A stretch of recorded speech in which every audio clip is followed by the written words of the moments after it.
Middle east में तनाव अपने चरम पर है। इजराइल और ईरान के बीच युद्ध ने पूरी दुनिया का ध्यान खींच लिया है। इस बीच अमेरिकी राष्ट्रपति डोनाल्ड ट्रंप की नीतियां और बयानबाजी इस जंग को और रहस्यमयी बना रही है। कभी वो ईरान को धमकी देते हैं तो कभी 2 हफ्ते की मोहलत। आखिर क्या है ट्रंप का मास्टर प्लान? चलिए इस खबर की तह तक जाते हैं। 13 जून 2025 को इजराइल ने ऑपरेशन राइजिंग लॉइन के तहत ईरान के परमाणु और सैन्य ठिकानों पर हमला किया।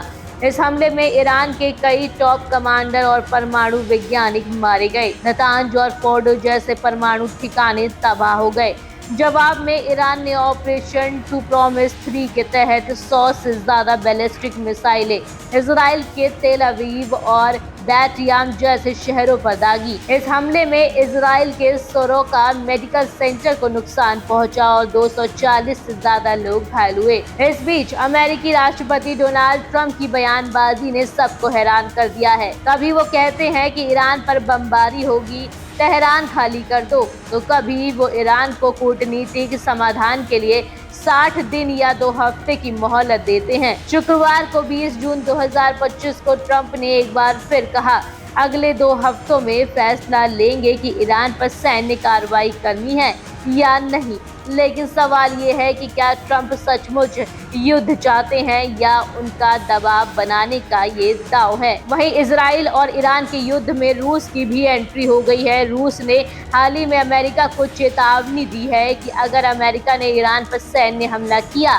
खासकर उसके परमाणु ठिकानों पर, तो इसके विनाशकारी परिणाम होंगे और ये पूरे मध्य पूर्व को अस्थिर कर सकता है। रूसी उप विदेश मंत्री सरगेई ryabkov ने कहा कि अमेरिका को ऐसी किसी कार्रवाई से बचना चाहिए क्योंकि ये क्षेत्रीय और वैश्विक स्थिरता के लिए खतरनाक हो सकता है। रूस ने यह भी कहा कि वह इजराइल और ईरान दोनों के साथ संपर्क में है और मध्यस्थता की पेशकश कर रहा है।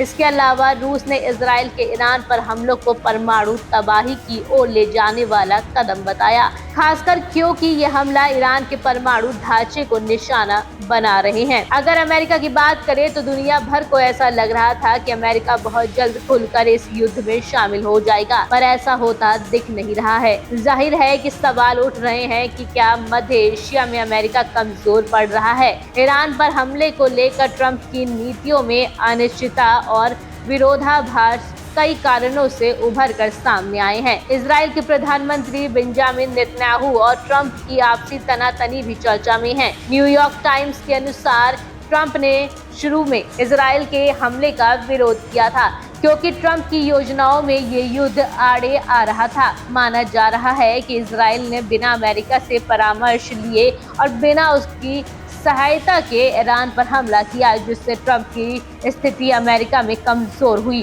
बाद में उन्होंने इसे समर्थन देकर अपनी छवि बचाने की कोशिश की। दूसरी तरफ ट्रंप ने ईरान को बिना शर्त आत्मसमर्पण की मांग की और दावा किया कि अमेरिका और इजराइल ने ईरान के हवाई क्षेत्र पर नियंत्रण हासिल कर लिया है। हालांकि ये अभी तक साबित नहीं हो पाया।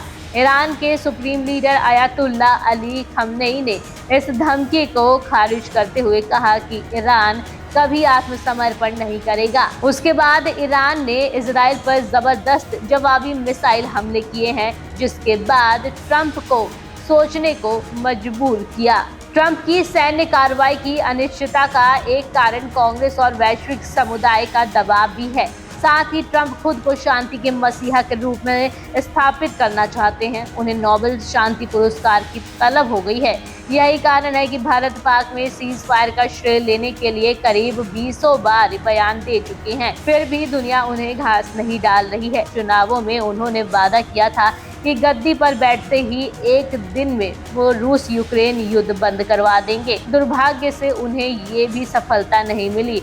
अब अमेरिका अगर ईरान में फंस जाता है तो फिर वो देश की जनता को क्या जवाब देंगे। अमेरिका की आर्थिक स्थिति अब ऐसी नहीं है कि वह अनावश्यक तरीके से किसी भी युद्ध में खुद को उलझा दे। चीन की बढ़ती इकोनॉमी को रोकने के लिए ट्रंप हर संभव प्रयास कर रहे हैं। इराक और अफगानिस्तान के युद्धों में अमेरिका को भारी नुकसान पहुंचा। हजारों अमेरिकी सैनिक भी मारे गए। ट्रंप ने चुनाव अभियान के दौरान वादा किया था कि वह विदेशी युद्धों से बचेंगे। ईरान के साथ युद्ध में शामिल होकर वो अपनी चुनावी वादे से दूर हटेंगे। जाहिर है कि उनकी राजनीतिक छवि भी धूमिल होगी। खैर, ट्रंप की रणनीति को समझना आसान नहीं है। एक तरफ वो शांति की बात करते हैं और कहते हैं कि वो नोबेल शांति पुरस्कार चाहते हैं, तो दूसरी तरफ उनकी धमकियां युद्ध की आशंका को बढ़ा रही हैं। पूरी दुनिया की नजरें अब ट्रंप के अगले कदम पर टिकी है। क्या ये युद्ध और भड़केगा या कूटनीति की जीत होगी, ये तो वक्त बताएगा।